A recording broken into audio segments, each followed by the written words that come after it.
Ok, j'ai vu Jill faire cette vidéo, j'ai vu Enjoy Phoenix faire cette vidéo, du coup je me suis dit pourquoi pas moi pour commencer l'année 2024. Effectivement, bonne année sur cette chaîne, bienvenue, installez-vous. Merci beaucoup d'ailleurs sur la dernière vidéo, vraiment vos retours sur le bilan 2023. Waouh, je m'attendais pas, hein. Ça fait bientôt 9 ans que je suis sur YouTube. Je commence à rouler ma bosse, comme on dit, je ne suis plus du tout le jeune nouveau qui apparaît, qui émerge. Je suis le vieux. Je peux dire, c'était mieux avant et ça. Je peux dire ça maintenant sur YouTube. Depuis 2015, depuis août 2015. Waouh. On m'a toujours dit un truc, pour savoir ce qu'il faut faire, faut que tu rendes fier le Louis d'il y a 10 ans et faut que tu rendes fier le Louis dans 10 ans. Et je trouve que c'est un très bon conseil. J'arrive aux prémices de ma vingtaine et je me suis dit que ce serait bien de faire un bilan sur les amitiés quand tu deviens youtubeur.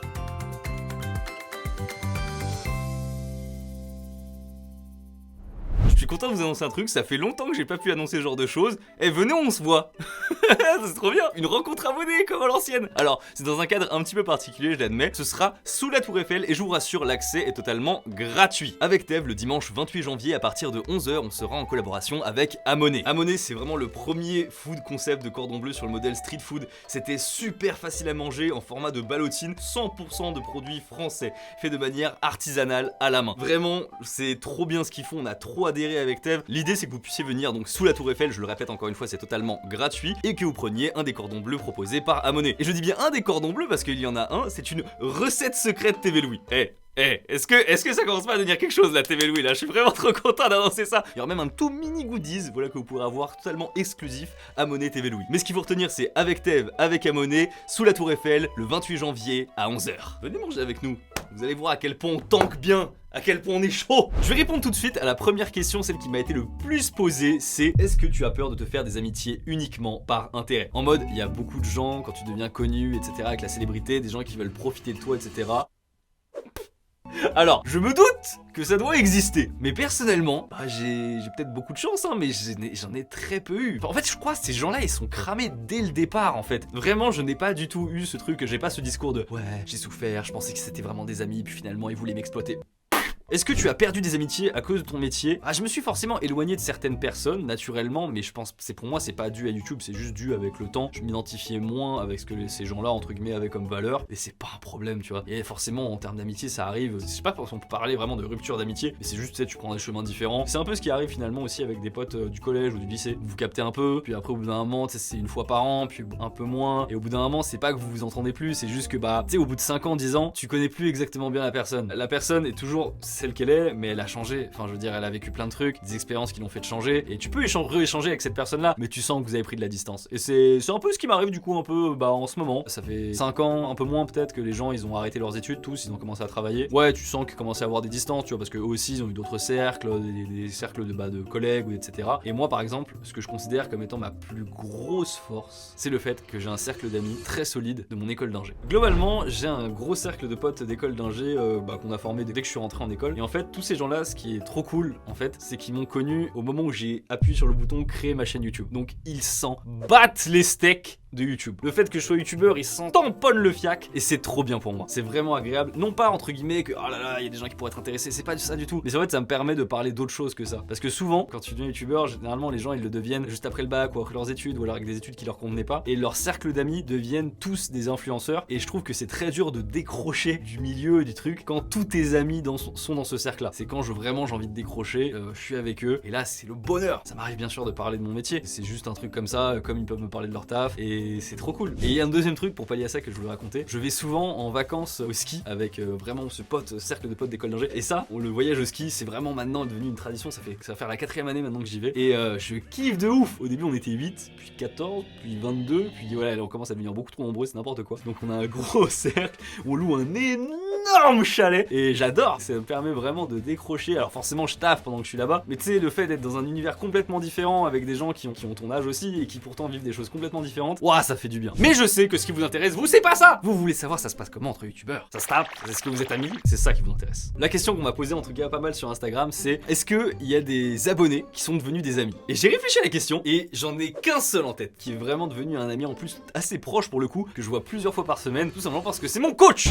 Non, en vrai, vrai, il s'appelle Gaston, il est pas coach dans la vraie vie, c'est juste que ça fait genre plus de 15 ans qu'il fait de la muscu, du coup il est nickel chrome, tout nickel. Bon, lui il dira que voilà, il doit encore faire des trucs, mais et c'est avec lui que je m'entraîne, il s'appelle Fit Machine, en tout cas sur Instagram, Gaston dans la vraie vie. Vraiment, c'est la seule personne, je crois, qui est devenue ami alors que c'était vraiment un abonné. C'est-à-dire qu'il a, bien sûr, il a une chaîne YouTube, etc. où il poste des trucs, mais c'est pas du tout son envie, c'est pas du tout son métier. Alors forcément, il y a des trucs aussi qui rassurent, parce que j'avais rencontré la première fois, je crois, c'était à 4-5 ans, un truc comme ça, à la Japan Expo. Et en gros, il est venu avec ses enfants, avec sa femme, et forcément, tu sais, c'est différent, enfin, je sais pas comment dire, mais il y a peut-être moins ce côté profiteur qui peut arriver, etc. Au contraire, là, je vous dis, s'il y a un profiteur de nous deux, c'est beaucoup plus moi, parce que entre tous les projets où j'ai demandé d'être là, les trucs comme ça, forcément, toutes les séances aussi qu'on fait ensemble, c'est un bonheur, tu vois.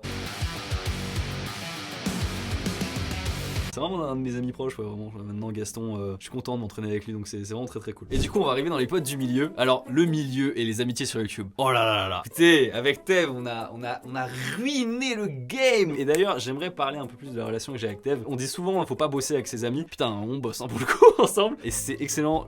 Enfin, pour vraiment représenter ça, c'est Goku Vegeta avec Tev. À choisir, c'est la seule personne que je sais, si je la rends plus forte, je lui donne des astuces, des conseils, etc. machin. C'est la seule personne où je sais que si je lui donne ça, quand elle va monter, ça va me faire monter, ça va me donner envie de monter, ça va me faire une sorte de rivalité qui va me dire non, faut que je monte. Et je trouve ça trop bien. Ça fait 6 ans qu'on bosse ensemble, il n'y a jamais eu un couac, il n'y a jamais eu un problème. Le secret d'ailleurs dans un duo, dans un truc comme ça, c'est qu'il faut bannir le 50-50. Un taf, entre guillemets, toi tu fais 50% de la marge de travail, moi je fais 50%. Non, répartissez-vous les trucs en fonction de qui est le plus chaud là où il est le plus chaud. Et ça marche quoi. Il a sa chaîne principale, j'ai ma chaîne principale, on a notre chaîne ensemble. Il a sa chaîne secondaire, même si on peut pas appeler ça secondaire, mais ici Japon Corp, j'ai la chaîne Louis. Il a une chaîne rediff, j'ai une chaîne rediff Lucane TV. Il a une marque de fringues, j'ai une marque de fringues. Vous voyez, après il est sur plein d'autres trucs, il a des hôtels, il a des trucs, etc. Mais il y a beaucoup forcément de trucs, tu vois, de points où il a fait ça, bah du coup moi aussi je vais faire ça. Et je vais le faire différemment pour pas qu'on se mange entre guillemets et pour faire de l'émulsion et c'est exceptionnel. Forcément on arrive à un autre personnage avec lequel vous me voyez beaucoup moins souvent, c'est Sora. Il y a eu à un moment donné des gens qui m'ont dit ouais, qu'est-ce qui s'est passé avec Sora? Tu tournes plus ensemble? Je vous le redis, il y a beaucoup de youtubeurs qui l'ont dit, mais c'est pas parce qu'on ne tourne plus avec quelqu'un qu'on n'est plus ami avec. C'est juste qu'il n'est plus bankable. Non, c'est faux. Enfin, c'est faux, mais en même temps, je tiens à dire qu'il y a une part de vérité dans ce que je dis, parce que la vérité, on a remarqué aussi avec un truc avec Sora, c'est que tout simplement, nos publics sont plus trop les mêmes, et du coup, en fait, on était plus sur la même cible, et du coup, forcément, ça crée un écart, et il y a pas, enfin, tu vois, ça résout pas du tout, enfin, comment dire, ça pose aucun problème sur l'amitié, mais c'est juste que, bah, forcément, pour le taf, tu vois, pour ce qui est vraiment du tournage et du taf, bah, forcément, c'est moins intéressant. Mais depuis qu'il a sa chaîne secondaire, je trouve que ça, enfin, je sais pas, il y a une réémulsion. Donc voilà, vous avez le fin mot du truc, mais c'est vrai, ce truc, hein. Avec Sora, c'est vraiment une vraie amitié dans le sens où on s'est connus avant qu'on soit, enfin, en tout cas, il m'a connu quand j'avais 20 000 abonnés. C'est un truc, tu sens que c'est sincère, quoi. Donc voilà, on a chacun évolué de notre côté et tout. Mais là, on s'est retrouvés récemment et tout va bien, tu vois. Et on va faire la transition avec Marie. Forcément, Marie, c'est une des personnes les plus avec laquelle on m'a vu le plus, tu vois. Là, vu qu'on est sur le gros projet, forcément, restaurant et tout, on a parlé. Enfin, comme on s'est un peu éloigné, tu vois, j'ai appris un peu à la découvrir aussi. Et vraiment, j'ai compris un truc, c'est que je communique pas assez. Bon, bah, j'ai appris ça récemment. Il y a aussi Kevin, je pense à Kevin, ça aussi, pour être honnête, hein, au début, c'est compliqué parce qu'aujourd'hui, je peux dire que c'est vraiment un ami. Mais au début, c'est moi là qui, entre guillemets, était comme ça de passer pour le gratteur, forcément, parce que bah, je voulais tourner des vidéos avec lui, mais je voulais aussi, entre guillemets, apprendre à le connaître aussi, vraiment qui il est. Et vraiment très impressionné, forcément, avec tous les projets qu'il veut mener, etc. Aujourd'hui, je suis trop content parce que maintenant, quand il sort un truc, tu vois, parfois il me le montre, il me demande des trucs. Je suis devenu le conseiller miniature putaclic professionnel chez lui maintenant. Maintenant, il vole de ses propres ailes, je n'ai plus besoin d'intervenir. Bref, sinon, j'ai plein d'autres amitiés, je vais pas tous les citer. Il y a forcément des gens aussi, bon, on se voit beaucoup moins souvent. Je pense à Julien Fontanier, typiquement, avec qui je délire à chaque fois, forcément, quand on se voit. Il y a des gens aussi que vous soupçonneriez pas, avec qui je côtoie pas mal. Dans le manga game, il y a Mademoiselle Soso, que je côtoie, avec qui parfois on parle. Le Mont Corvo, le Mont Corvo, par message, on s'envoie des trucs. À chaque fois, il y a un chapitre qui me rend zinzin là. Je regarde toutes leurs vidéos. Le Mont Corvo, je regarde toutes leurs vidéos. Ah oui, comme youtubeur que vous savez pas trop. Bah, je suis apparu récemment sur sa chaîne, mais chez Shuné. Chez Shuné, typiquement, bah, tu sais, c'est le genre de personne, c'est compliqué de faire forcément un feat sur ma chaîne. Mais lui, il m'a gentiment invité pour Yakuza. Papsan, mais Papsan, tu vois, typiquement, Papsan, forcément, aujourd'hui, il est devenu super connu, etc. Mais pareil, petit message et tout, et pas de soucis, tu vois, toujours des Instagram très rapide pour contacter. Je sais que je peux lui demander un service, il peut me demander un service, y a pas de souci. La taille de Sky, forcément, ça vous savez. Serrat mort. Bah, en fait, c'est marrant parce que vu que lui, il parlait d'une chaîne sur la Turquie, bah, c'était un peu l'équivalent de. Bah, enfin, en fait, j'ai fait l'équivalent avec le Japon. Et aujourd'hui, là, maintenant, il est dans un autre délire, tu vois, mais vraiment, j'aime beaucoup Serrat mort. Est-ce que vous connaissez Alex et Misha, ça vous dit quelque chose ou pas? Spectracius sur Instagram pour ceux qui connaissent. Mais oui, voilà, donc Spectracius, ouais, c'est des bons potes à moi. Genre, on s'est déjà revus plusieurs fois et tout. On s'est raté malheureusement quand on était à Tokyo. Mais voilà, globalement, mes amitiés en youtubeur. Après, dans le milieu, j'ai d'autres amis, c'est-à-dire les amis entre guillemets de travail aussi, avec les gens avec qui je travaille. D'ailleurs, très dur d'avoir parfois des relations amicales et des gens avec qui tu travailles. Je trouve que c'est parfois dur de situer la limite entre patron et ami. J'ai vraiment du mal parce que j'ai du coup j'ai d'autres amis, typiquement Yuji Motors, un autre youtubeur, parce que lui il connaît bien ce truc là, tu vois, il sait bien comment ça se passe. En tant que patron, il y a aucun avantage à être gentil. Faut être juste, mais faut pas être gentil. Franchement, je vous le dis, c'est pas facile parfois d'être patron, d'avoir ce genre de truc à gérer. T'aimerais en fait être gentil avec tout le monde, mais tu te rends compte qu'en fait quand t'es gentil, bah tu sais, c'est vraiment l'image de tu donnes ça, tu te fais prendre ça, voilà, ça c'est vraiment ce truc là. Et ouais, j'ai quelques amis, d'ailleurs je vais pas dire ça, qui sont dans les deux sphères, c'est-à-dire qui sont dans le du milieu et qui sont aussi un peu dans mon cercle de potes d'école d'ingé ou potes d'école d'avant. La mannequin,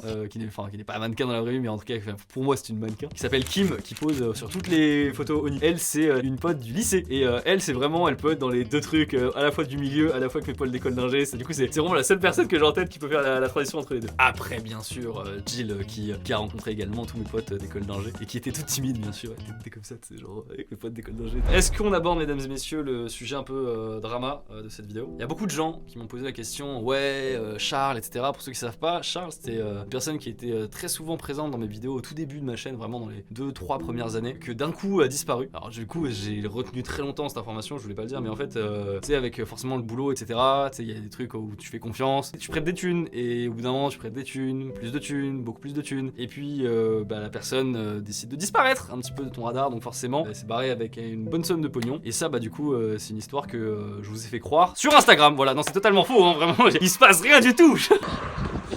Tout ça rattrape, bordel! Tu m'approches, je raye ta caisse. Non, mec! Je raye ta caisse, j'en ai rien à foutre. Et c'est pour vous montrer un peu à quel point aussi, en fait, les vidéos YouTube ne reflètent pas forcément notre vie. C'est vrai que je vois Charles moins souvent qu'avant, ça c'est très très clair, mais c'est juste parce qu'il a déménagé. Voilà, faut pas aller chercher plus loin parfois. Après, je vous avoue, avec la DA que j'ai aujourd'hui sur la chaîne, c'est très compliqué entre guillemets de le faire intervenir sur la chaîne comme il était avant. Mais tu vois, pourquoi pas sur la chaîne Louis de faire un truc avec lui, absolument aucun souci. Et là, j'ai pour projet d'essayer d'aller à Rennes pour aller le voir là-bas, ça me ferait plaisir. Mais voilà, Charles, pour vous dire, c'est ma plus longue amitié ever. On se connaît depuis qu'on a 5 ans. Donc 22 ans, la vache. Et on va passer maintenant à vos questions sur Instagram. Est-ce que tu as des amitiés que tu regrettes dans le monde YouTube? Sur YouTube, vraiment, je suis en train de réfléchir là. J'ai rien qui me vient en tête en termes d'amitié. Il y a plus des éloignements, tu vois. Et forcément, quand ta vision des choses, elle commence à différer, forcément, tu t'éloignes. Mais de là à dire vous êtes plus amis, etc.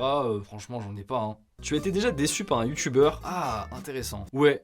Pas des youtubeurs que je côtoyais, mais juste des youtubeurs que je regardais. Forcément, j'ai été déçu sur certains trucs. Peut-être que je changerai d'avis d'ici quelques années. Au bout d'un moment, je comprends que le montage, tu dois le déléguer à d'autres personnes pour juste avoir une vie et du coup d'avoir un workflow et d'avoir entre guillemets un minimum de trucs qui tournent. Autant il y a un truc qui moi me chafouine un petit peu, c'est quand t'es juste en face cam comme ce que je suis en train de faire et que t'as une thématique et donc du coup en fait toute ta vidéo elle repose un petit peu sur à la fois le montage bien sûr, mais surtout en fait sur ton script, sur ce que t'as écrit, sur les recherches que t'as pu faire et donc du coup sur le travail que t'as fait en amont avant la vidéo et tout ce travail de recherche. Et je trouve que c'est super intéressant d'avoir que cette personne là que tu suis, moi je la suis pour son travail, pour ce qu'elle est capable de trouver, ce qu'elle est capable de produire, et du coup de savoir que ces personnes là, il y a certaines c'est pas elles qui écrivent leur script, je sais pas, moi ça me fait bizarre, j'aime pas trop. T'as déjà eu des amis qui ne t'ont pas soutenu quand tu t'es lancé sur YouTube dans des projets annexes? Oui, il y en a eu, et je vous avoue c'est dur, c'est des gens qui se sont un peu éloignés d'eux-mêmes pour être honnête. Ils ont vu qu'au bout d'un moment j'ai quand même réussi à décoller, donc forcément il y a des gens qui se sont éloignés de ce côté là, mais c'est pas grave, on s'en fiche, enfin, je veux dire, c'est pas un problème, tu vois, genre vraiment, les gens qui viennent et qui s'éloignent, c'est rien. On dit souvent, pour qu'une amitié soit vraie, faut que ça dure